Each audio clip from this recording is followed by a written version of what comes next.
வணக்கம் மக்களே. தமிழக அரசியல் நேத்திக்கு ஒரு மிகப்பெரிய அனல் பறக்கும் சம்பவம் ஒன்று நடந்திருக்கு. தாவேக தலைவர் சி ஜோசப் விஜய் அவர்கள் முதலமைச்சராக பொறுப்பேற்றதுக்கு அப்புறம் சி ஜோசப் விஜய் எனும் நான் 17வது சட்டமன்ற பேரவையோட முதல் கூட்டத்தொடர் முழுமையான ஆளுநர் உரையோடு தொடங்கப்பட்டது.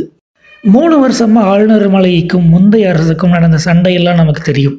கடந்த திமுக ஆட்சியில் தொடர்ந்து 3 ஆண்டுகளாக முந்தைய ஆளுநர் RN ரவி தனது உரையை வாசிக்காமல் வெளிநடப்பு செய்தார். குறிப்பாக 2023ஆம் ஆண்டு முதல் சட்டப்பேரவை கூட்டத்தொடரில் மதச்சார்பின்மை, சுயமரியாதை, பெரியார், அம்பேத்கர், கலைஞர் ஆகிய வார்த்தைகளை ஆளுநர் RN ரவி வாசிக்கவில்லை. ஆனால் இன்னைக்கு ஆளுநர் ராஜேந்திர விஸ்வநாத் அர்லேக்கர் அவர்கள் ஒரு ஃபுல் ஸ்டெப் கூட மாற்றாம தாவேக அரசு கொடுத்த அந்த உரையை அப்படியே வாசிச்சிருக்காரு. சரி, இதில் என்ன இருக்குது? ஆளுநர் அப்படிங்கிறவங்க தமிழக அரசு என்ன உரையை கொடுக்குறாங்களோ அதை குறையில்லாமல் வாசிக்கணும் தானே. எஸ், அதில் எந்த சந்தேகமும் இல்லை. ஆனால் ஆளுநர் அப்படிங்கிறவர் மத்திய அரசால் அப்பாயின்மெண்ட் செய்யப்படக்கூடிய ஒரு நபர். ஸோ அவர் பெரும்பாலும் மத்திய அரசுக்கு துணையாக தான் இருப்பார்.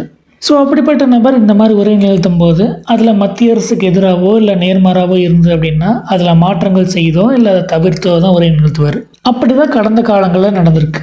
ஆனால் இப்போது மத்திய அரசு குறை சொல்கிற விதமாகவும் அதுக்கு எதிரான சில நிலைப்பாடுகள் இருந்தும் கூட அதை அப்படியே எந்த மாற்றம் செய்யாமல் அப்படியே வாச்சிருக்காரு ஆளுநர். ஆனால் மேட்ரு அது மட்டும் இல்லை மக்களே. இந்த ஆளுநர் உரையை வெறும் சோசியல் மீடியா ரீல்ஸ்க்கான கண்டென்ட் மெட்டீரியல் அப்படின்னு எதிர்க்கட்சி தலைவரான உதயநிதி ஸ்டாலின் தாவேக அரசு போட்டு வருத்தெடுத்திருக்காரு.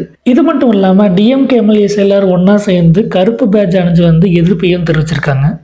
சரி, அப்படி அந்த ஆளுநர் உரையில் என்னதான் இருந்துச்சு? உதயநிதி ஸ்டாலின் முன்வைத்த முக்கியமான குற்றச்சாட்டுகள் என்னென்ன?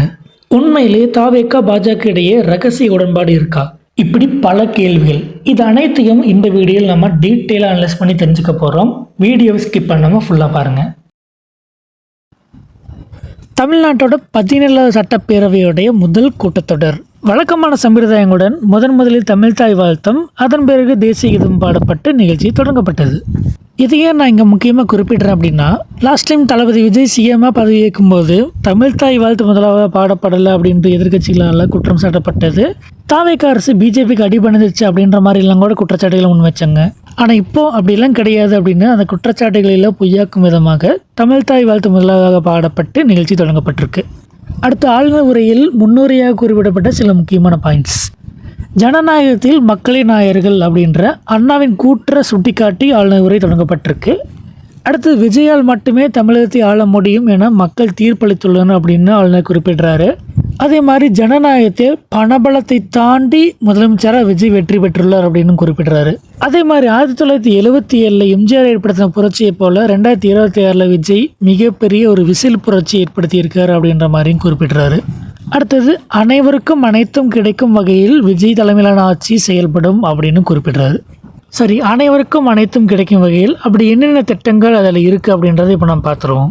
ஏன்னா இதுதான் முதலமைச்சர் விஜயோட அடுத்த 5 வருஷத்துக்கான ப்ளூ பிரிண்ட்டாக இருக்கும்.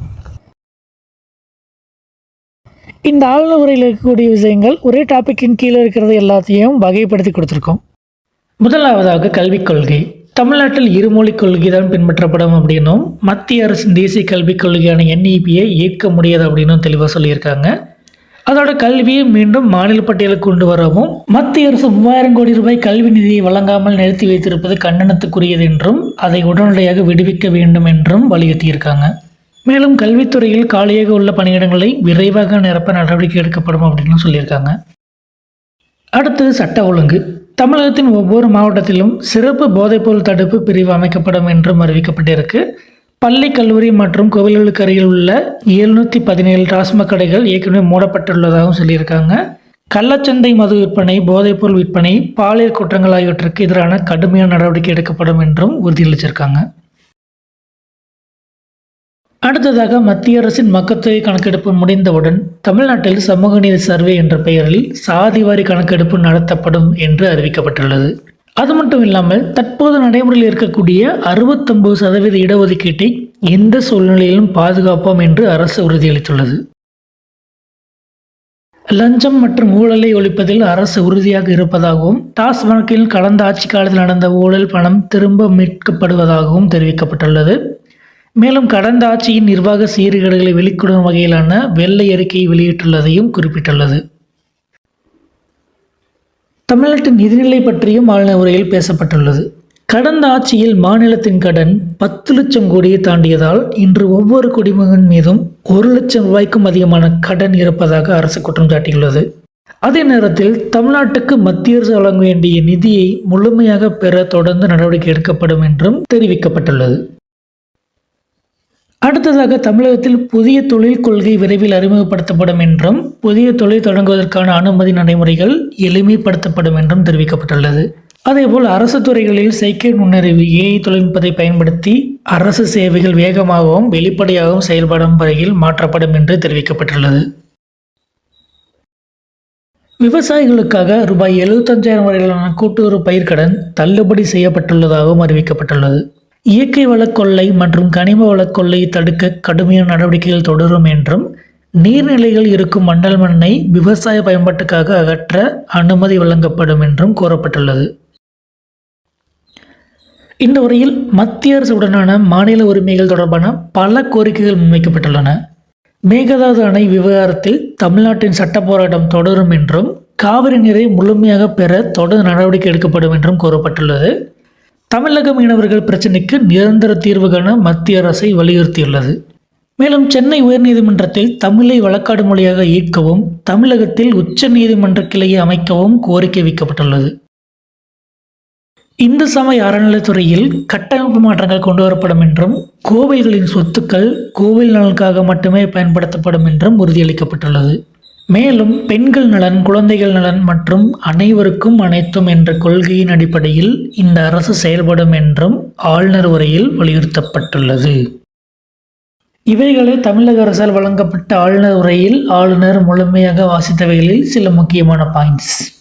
இதில் கவனிச்சிங்கன்னா அந்த கல்விக் கொள்கை, அந்த நிதியை விடுவிக்க சொல்கிறது, இது எல்லாமே பார்த்திங்கன்னா மத்திய அரசுக்கு முரண்பாடான சில கருத்துக்கள். இதை பார்த்திங்க அப்படின்னா ஆளுநர் எந்தவித தயக்கமும் இல்லாமல் ஃபுல்லாக வாச்சிருக்காரு. ஆளுநர் உரை இப்படி இருக்கும்போது சட்டசபைக்கு வெளியே வந்து மைக்க பிடிச்ச எதிர்க்கட்சி தலைவர் உதயநிதி ஸ்டாலின் தாவேக அரசை துவம்சம் பண்ணியிருக்காருன்னே சொல்லலாம். அவர் முன்வைத்த சில முக்கியமான குற்றச்சாட்டுகள் இதோ. நம்ம எதிர்க்கட்சி தலைவர் என்ன சொல்கிறார் அப்படின்னா, இந்த ஆளுநர் உரையில் தமிழ்நாட்டோட வளர்ச்சிக்கு எந்த ஒரு புது திட்டமும் இல்லை, இது வெறும் வெற்று உரை.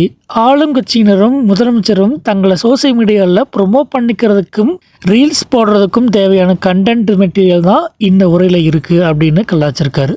ஆனால் இன்றைக்கி பார்த்தீங்கன்னா ஆளுநர் உரை எடுத்து பார்த்தீங்கன்னா ஆளுங்கட்சியினர் ரீல்ஸ் போடுவதற்கான கண்டென்ட் மெட்டீரியலாக இன்றைக்கு இந்த ஆளுநர் உரை அமைஞ்சிருக்கு. முதலமைச்சர் அவர்கள் தன்னை பற்றியும் தன்னுடைய கட்சியை பற்றியும் ஒரு தம்பட்டம் எடுத்துக்கொள்ளக்கூடிய ஒரு சுயபுராணம் பாடிக்கொள்ளக்கூடிய ஒரு உரையாகத்தான் இன்றைக்கு இந்த ஆளுநர் உரை அமைஞ்சிருக்கு. கடந்த காலங்களில் திமுக ஆட்சியில் இருந்தப்போ இதே மாதிரி ஆளுநர் உரையில் எத்தனையோ லைன்கள் ஆளுநர் வாசிக்காமல் தவிர்த்திருக்கார். ஆனால் இன்னைக்கு தாவேக அரசு கொடுத்த இந்த உரையை ஒரு எழுத்து மாறாமல் அப்படியே வாச்சிருக்காரு. இதன் மூலமாக தாவேகாவுக்கும் பாஜகவுக்கும் நடுவில் ஒரு ரகசிய உடன்பாடு இருக்கிறது அம்பலமாயிடுச்சு அப்படின்னு மிகப்பெரிய குண்டை தூக்கி போட்டிருக்காரு நம்ம எதிர்க்கட்சி தலைவர் உதயநிதி ஸ்டாலின். ஆளுநர் அவர்கள் இந்த அரசு என்ன தயாரித்து கொடுத்துருக்கிறதோ அதை அப்படியே ஒரு வரி மாற்றாமல், ஒரு எழுத்து மாற்றாமல் அப்படியே வாசிச்சிருக்கிறாரு. இதிலிருந்தே இந்த அரசுக்கும் ஆளுங்கட்சிக்கும் பாஜகவுக்கும் ஒரு இணக்கமான ஒரு சூழ்நிலை, ஒரு கனெக்ஷன் ஏற்பட்டு விட்டதோ அப்படிங்கிற எண்ணம் அனைவருக்குமே ஏற்பட்டிருக்கு. உதயநிதி ஸ்டாலினோட அடுத்த குற்றச்சாட்டு என்னென்னா, இந்த உரையில் இருக்கிற முக்கால்வாசி நல்ல திட்டங்கள் எல்லாமே கடந்த திமுக ஆட்சியில் கொண்டு வந்தவை தான். தாவேக அரசு புதுசாக எந்த திட்டங்களையும் யோசிக்காமல் திமுக கொண்டு வந்த திட்டங்கள் மேலே தங்களோட ஸ்டிக்கரை ஒட்டி விளம்பரம் தேடுறாங்க அப்படின்னு தன்னோட குற்றச்சாட்டை முன்வைக்கிறாரு. அரசு அமைஞ்சு ஒரு மாதத்துக்கு மேலே ஆச்சு, 38 நாட்கள் ஆச்சு. இவங்களுக்குன்னு சொல்கிறதுக்கு சாதனைகள் எதுவுமே இல்லை. இவங்க சொல்கிறது, அறிவிக்கிறது எல்லாமே எங்களுடைய திராவிட மாடல் அரசினுடைய திட்டங்கள் தான், அதனுடைய நீச்சி தான்.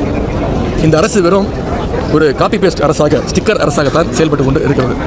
அடுத்ததாக புள்ளி விவரங்களோட பேசின உதயநிதி, விஜய் ஆட்சிக்கு வந்த இந்த குறுகிய காலத்திலேயே தமிழகத்தில் சட்ட ஒழுங்கு சீர்குலைஞ்சு போச்சு அப்படின்னும் ஒரே மாதத்தில் 175 பாலியல் குற்றங்களும் 65 கொலைகளும் நடந்திருக்கும் அப்படின்னும் இதுக்கு முதலமைச்சர் விஜய் என்ன பதில் சொல்ல போகிறார் அப்படின்னும் கேள்வி எழுப்புறார். மின்வெட்டு, விவசாயிகள் போராட்டம், சட்டம் ஒழுங்கு இன்னைக்கு எந்த அளவுக்கு மோசமாக இருக்குன்னு நான் உங்களுக்கு சொல்ல வேண்டிய அவசியம் இல்லை. நீங்கள் ஒரு சின்ன புள்ளி விவரத்தை இங்கே சொல்ல விரும்புகிறேன். கடந்த ஒரு மாதத்தில் மட்டும் சுமார் 175 பாலியல் வன்கொடுமைகள், 65 கொலைகள், 4 சாதிய ஆணவ படுகொலைகள் தமிழ்நாட்டில் நடந்திருக்கு. எல்லாத்துக்கும் மேலாக தங்களுடைய பலவீனமான கூட்டணியை காப்பாற்றிக்கிறதுக்காக முதலமைச்சர் விஜய் எதிர்க்கட்சி எம்எல்ஏக்களை பீரோ புல்லிங் அண்ட் பேனிக் பையிங் பண்ணுற மாதிரி இழுக்க பார்க்குறாரு அப்படின்னும் மிக காட்டமான விமர்சனத்தை முன்வைக்கிறார் எதிர்க்கட்சி தலைவர் உதயநிதி ஸ்டாலின். அவருடைய ஒரே சிந்தனை இந்த ஆட்சியை எப்படி காப்பாற்றிக்க போகிறோம் அப்படிங்கிற அந்த கவலையில் தான் அவர் இருக்கிறாரு. அதனால தான் இன்றைக்கி பீரோ புல்லிங்னு சொல்லுவாங்க. அது மாதிரி இன்றைக்கி நம்முடைய முதலமைச்சர் அவர்கள் அதிமுகவுடைய சட்டமன்ற உறுப்பினர்கள்லாம் எம்எல்ஏ புல்லிங் பண்ணிகிட்டு இருக்கிறாரு. ஆங்கிலத்தில் ஒரு வார்த்தை சொல்லுவாங்க, பேனிக் பையிங் அப்படின்னு ஒரு வார்த்தை இருக்குது. சரி மக்கள், இப்போ நம்ம ஆளுநர் உரையில் குறிப்பிட்ட விஷயங்களையும் எதிர்க்கட்சி தலைவர்களுடைய குற்றச்சாட்டுகளையும் பார்த்தோம். இதிலிருந்து நாம் புரிந்து கொள்ளக்கூடிய விஷயங்கள் என்ன அப்படின்னு பார்த்தீங்க அப்படின்னா, ஒரு பக்கம் தாவேக அரசு தங்களுடைய கொள்கைகளான சாதி ஆய்வு, இருமொழிக்கு கொள்கை, போதைப்பொருள் ஒழிப்பு மற்றும் கடன் சுமை எப்படி குறைக்கலாம் அப்படின்றதுக்கான வெள்ளை அறிக்கை அப்படின்னு தங்களுடைய பாதையை உருவாக்கியிருக்காங்க. இது ஒரு புதிய அரசோட தொடக்க புள்ளியாக பார்க்கப்படுது. ஆனால் இன்னொரு பக்கம் எதிர்க்கட்சி தலைவராக உதயநிதி ஸ்டாலின் முன்வைக்கக்கூடிய சட்ட ஒழுங்கு பிரச்சனையாக இருக்கட்டும் அல்லது ஆளுநருடைய திடீர் இணக்கமான போக்காக இருக்கட்டும், இது எல்லாம் மக்கள் மத்தியிலையும் அரசியல் விமர்சகர்கள் மத்தியிலையும் பல கேள்விகள் எழுப்பத்தான் செய்யுது.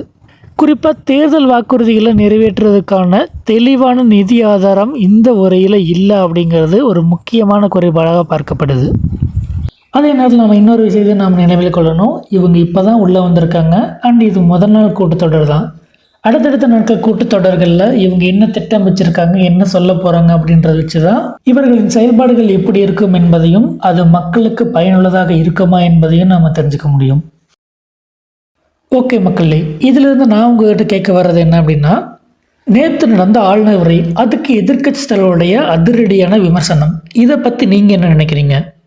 தாவேக்காரு சொன்ன திட்டங்கள்லாம் சிறப்பான திட்டங்களா, இல்லை உதயநிதி ஸ்டாலின் சொல்கிற மாதிரி இது வெறும் ஸ்டிக்கர் ஒட்டு மரசா? உங்களுடைய கருத்துக்கள் என்ன அப்படின்றத மறக்காமல் கமெண்ட்டில் சொல்லுங்கள். அப்புறம் இந்த வீடியோ பிடிச்சிருந்தால் லைக் பண்ணுங்கள், ஷேர் பண்ணுங்கள், அப்படியே நம்ம சேனலை சப்ஸ்கிரைப் பண்ணி சப்போர்ட் பண்ணுங்கள். மீண்டும் இது போல் ஒரு யூஸ்ஃபுல்லான வீடியோவில் சந்திப்போம். நன்றி. நன்றி நன்றி நன்றி.